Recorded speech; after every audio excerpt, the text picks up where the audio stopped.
मेहकर तालुक्यातील जानेफळ परिसरात नीलगाईंच्या कळपानं 6 एकरवरील सोयाबीन पीक उद्ध्वस्त केलं आहे।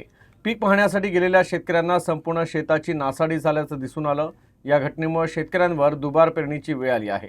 त्यामुळे वन विभागाविरोधात संताप व्यक्त केला जात आहे। बुलढाणा जिल्ह्यातील मेहकर तालुक्यातील जानेफळ शेतशिवारातील शेतकऱ्यांना हा वाईट अनुभव आला आहे। जानेफळ परिसरात नीलगाई अर्थात रोही या वन्य प्राण्यांमुळे पिकांची मोठ्या प्रमाणावर नासाडी झाली आहे। जानेफळ परिसरातील मिस्किनवाडी येथील संदीप रामेश्वर आडवे आणि अरुण रामेश्वर आडवे या दोन सख्या भावांच्या शेतात नीलगाईंच्या मोठ्या कळपानं सोयाबीन पीक काही तासातच उद्ध्वस्त केलं। काही दिवसांपूर्वीच 6 एकर शेतात सोयाबीनची पेरणी केली होती। हे दोन्ही भाऊ पिकाची डवरणी करण्यासाठी गेले असता शेतात पाऊल टाकताच त्यांना मोठा धक्का बसला।